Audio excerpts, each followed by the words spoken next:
انہوں نے بھی کہا ہے کہ پاکستانی وزیر اعظم اور فیلڈ مارشل بہت زبردست شخصیات ہیں، ایران کے ساتھ ڈیل ہو گئی تو پاکستان جاؤں گا۔ اسی پر بات کرنے کے لیے ہمیں جوائن کیا ہے یاسر رشید نے۔ یاسر، کہیے گا کہ امریکی صدر کی ایک بار پھر سے وزیر اعظم شہباز شریف اور فیلڈ مارشل کی ثالثی کی کوششوں کی تعریف کی گئی ہے، اور نہ صرف تعریف، انہوں نے یہ بھی کہا ہے کہ اگر ایران کے ساتھ ڈیل ہو گئی تو میں پاکستان جاؤں گا۔ وہ کافی سیٹسفائی دکھائی دے رہے ہیں، کیا کہیں گے آپ اس پہ؟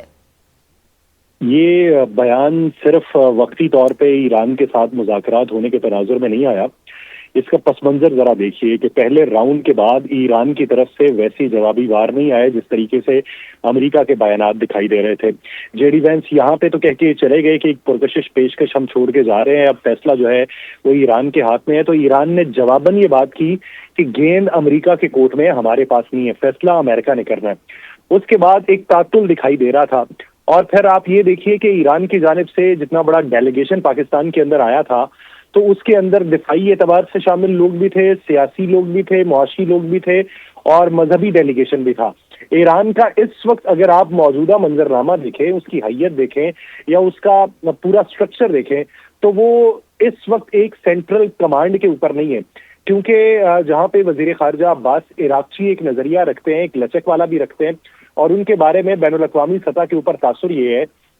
کہ وہ بازار میں جس طریقے سے مول تول ہوتا ہے وہ اس طریقے سے کرتے ہیں، اور وائٹ ہاؤس جو ہے وہ بارگیننگ جو ہے وہ ایک بڑے مارٹ سٹور جیسی کرتا ہے، جہاں پہ ایک فکسڈ ریٹ کے اوپر کوئی چیز لگی ہوتی ہے، اس کا ریٹ اوپر سے نیچے نہیں ہوتا۔ لیکن ایران کے وزیر خارجہ کے حوالے سے تاثر یہ بین الاقوامی سطح پہ پایا جا رہا ہے کہ وہ پہلے ایک بات کریں گے اور ایک اور ریٹ دیں گے، پھر اس کے بعد کرتے کراتے اپنی مرضی کی چیز کے اوپر آئیں گے کہ بار بار بولتے رہو، ہیمر کرتے رہو، اور پھر اپنی مرضی کی آپ ٹاک کے اوپر آ جاؤ۔ ابھی موجودہ صورتحال کے اندر امریکہ تک بھی یہ پیغام پہنچا تھا کہ یہ جو ڈیلیگیشن واپس گیا ہے، جس نے باقاعدہ طور پہ ایک واضح پیغام یہ دے دیا کہ جو جنگ کے اندر آپ چیزیں حاصل نہیں کر سکے وہ ان مذاکرات کے طور کے اوپر آپ کے ہاتھ میں کیسے تھما دیں۔ یورینیم کی افزودگی کے حوالے سے ہم پہلے بھی اس بات کے قائل تھے کہ ہم اس کی حد وہاں تک رکھیں گے جہاں تک وہ ہمارے پرامن مقاصد کے لیے استعمال ہو سکے۔ اب جا کے آپ کہتے ہیں کہ نئی جے پی او کے تحت بھی جو چیزیں فائنل ہوئی تھی 2015 میں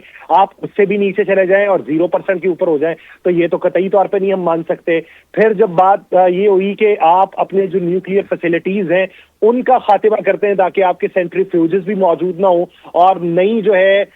وہ سٹاک پائلنگ نہ ہو سکے، تو وہ اس کے اوپر بہت سی جو ہے وہ ریزسٹنس دکھائی دے رہی تھی۔ اب جب یہ ڈیلیگیشن واپس گیا ہے تو وہاں پر ایک طرف تو وہ لوگ ہیں جو یہ سمجھتے ہیں کہ موجودہ صورتحال کے تناظر میں ہمیں یہ ایگریمنٹ کر لینا چاہیے، اس سے کوئی آؤٹ کم بہتر نکلے گا، لیکن اس کے مد مقابل وہاں پہ مذہبی نظریات والے اور قدامت پسند لوگ بھی موجود ہیں جو یہ سمجھتے ہیں کہ اس وقت ہمیں معاہدہ نہیں کرنا چاہیے تھا، جو جنگ بندی کی بھی مخالفت کرتے ہیں، جو یہ سمجھتے ہیں کہ ایران کا اپر ہینڈ موجود تھا، ہم نے خطے کے اندر یہ امریکی اہداف کو درستگی کے ساتھ نشانہ بنایا ہے، ہم نے اسرائیل کے دفاعی نظام کے اوپر بہت بھاری بوجھ ڈال دیا ہے، ہم نے واضح طور پہ دنیا کو یہ دکھا دیا ہے کہ ہماری استقامت موجود ہے۔ تو ایسے میں ہم اگر ایگریمنٹس کر کے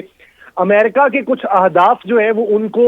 دے دیتے ہیں اور ان کی شرائط مان لیتے ہیں تو اندرونی طور کے اوپر ہم عوام کو کیا بتائیں گے۔ تو اس وجہ سے وہ جو ایک ان کا 10 نکاتی ایجنڈا تھا وہ اسی کے اوپر جو تھے وہ موجود تھے۔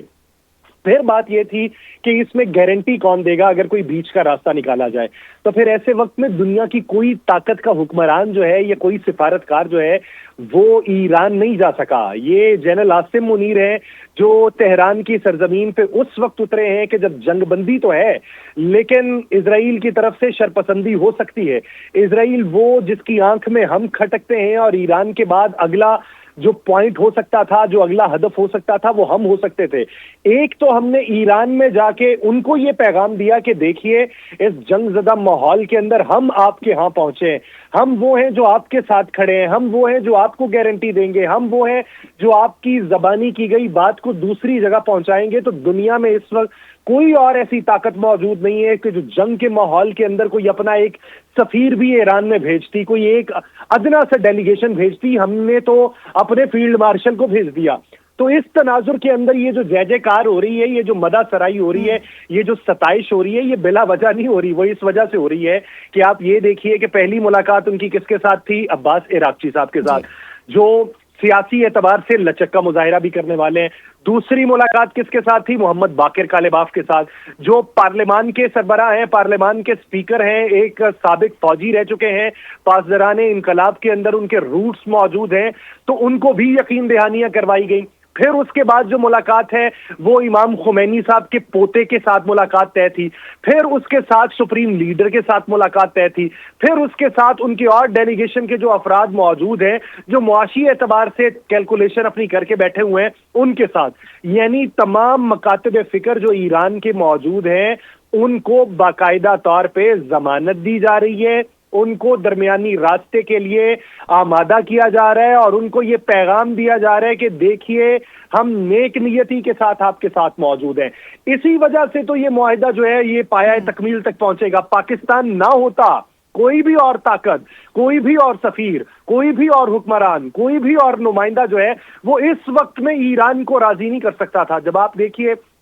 کہ بات یہ ہو رہی تھی جنیوا کے اندر، یہ خطے میں کسی اور ملک کے اندر یہ بیٹھک دوبارہ ہوگی، تو ڈونلڈ ٹرمپ نے ایویں ہی ہوا کے اندر نہیں تیر چلا دیا کہ ہم کسی اور جگہ پہ کیوں جائیں، ہم تو پاکستان جائیں گے. کیونکہ ان کو یہ معلوم ہے کہ پاکستان ہی اس وقت وہ کنجی ہے جس کے ذریعے مشکل کا راستہ جو بند کیا ہوا ہے ایران نے وہ کھولا جا سکتا ہے. اس لیے پاکستان کی اس سفارتکاری پاکستان کے لیے بھی موقع ہے، دنیا کے لیے بھی موقع ہے. اگر یہ ناکام ہوتی ہے تو دنیا کو یہ پتا ہے کہ اس وقت جو ساؤتھ کوریا، جاپان یا خطے کے یہ جو ممالک ہیں اس وقت توانائی کے بحران کا شکار ہو چکے ہیں. یورپ جو اگلے 3-4 مہینوں کے اندر مزید بحران کا شکار ہو جائے گا. قطر کی جو LNG ہے وہ پلانٹ ان کا بند پڑا ہے، اور یورپ کے ساتھ ان کے نئے معاہدے ہو چکے ہیں، وہ پایہ تکمیل تک نہیں پہنچیں گے. تو اس وجہ سے ٹرمپ بہادر صاحب کا یہ پیغام کہ اگر یہ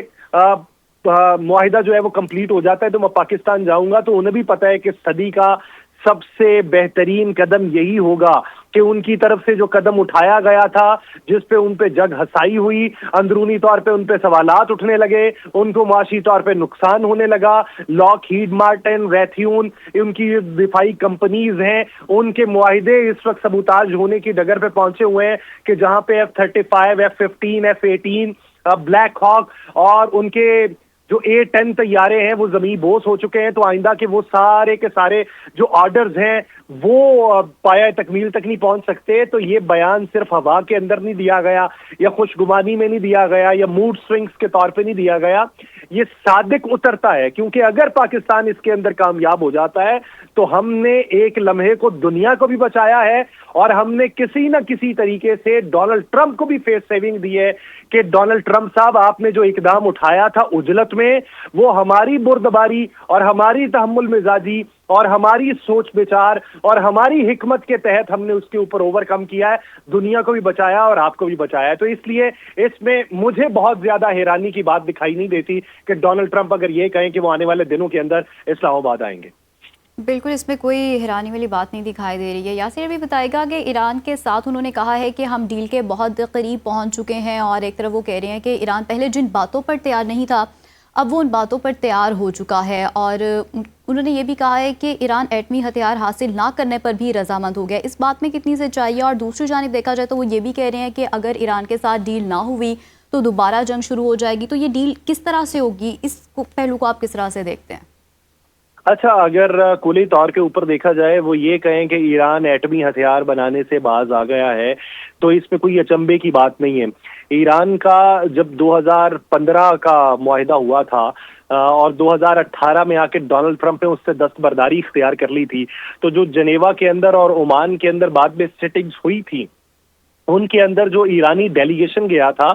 وہ لوگ اپنے ساتھ پورے کا پورا منصوبہ لے کے گئے تھے، نیوکلیئر منصوبہ، جس کے اندر باقاعدہ طور پہ انہوں نے یہ بتانا چاہا تھا، جس میں اسٹیو وٹکاف اور جیرڈ کشنر جیسے دماغ موجود تھے جو مالیاتی اعتبار سے تو سوچ سکتے ہیں لیکن تکنیکی اعتبار سے نہیں سوچ سکتے. ایرانی ڈیلیگیشن نے ان کو بتایا کہ یہ دیکھیے ہمارے بارے میں دنیا کیا رائے رکھ رہی ہے، ہمارا منصوبہ کیا ہے، اور پھر اس پہ حوالہ دیا گیا تھا سید آیت اللہ علی خامنائی کے اس فتوے کا کہ ہم ایٹم بم نہیں بنانا چاہتے. ہمارے ہاں اس ضمن کے اندر فتویٰ بھی موجود ہے, نظریہ بھی موجود ہے, اور بین الاقوامی توانائی ایجنسی بھی اس بارے میں ہماری بات کو انڈورس کر چکی ہے. تو جیرڈ کشنر اور اسٹیو وٹکاف حیران تھے کہ یہ اتنی تیاری کے ساتھ آئے ہوئے ہیں اور ان کو اس پورے منصوبے کی سمجھ نہیں آ رہی تھی. جہاں تک تو بات یہ ہے کہ ایران ایٹمی ہتھیار بنانے سے باز آئے گا, تو وہ تو پہلے ہی ایرانی تیار ہیں کہ ہم تو پہلے سے ہی باز بیٹھے ہوئے ہیں, ہمیں یہ اور کس چیز سے باز کر رہے ہیں. ہاں, اس کے اوپر ایک نیریٹو ڈونلڈ ٹرمپ بنا رہے ہیں, وہ نیریٹو اپنے عوام کو بیچ سکیں گے کہ دیکھیے پہلے راؤنڈ کے بعد تو ایران جو تھا اس بات کے اوپر بضد تھا, لیکن ہم نے نیول بلاکیڈ کی دھمکی دی, ہم نے اپنی افواج جو ہے وہ وہاں پر تعینات کی, ہم نے آنے جانے والے راستے ان کے بند کر دیے, اس کے بعد ایران نے گھٹنے ٹیکے ہیں اور ایران جو ہے یہ ایٹمی ہتھیار بنانے سے باز آ چکا ہے. لیکن اس میں جو ذیلی شرائط موجود تھیں کہ جس میں کسی تیسرے فریق کے پاس یا کسی تیسرے ملک کے پاس اس افزودہ یورینیم کو منتقل کر دیا جائے, اس پہ ایران اگری نہیں ہوگا سوائے روس کے, لیکن روس کے اوپر آمادگی کا اظہار امریکہ نہیں کرے گا. دوسری بات یہ کہ جہاں تک یہ کہا گیا کہ آپ اپنے افزودہ یورینیم کی حد کو صفر کر دیں, اس کو اتنا ڈائلوٹ کر دیں کہ وہ آپ کی ایٹمی جو توانائی کی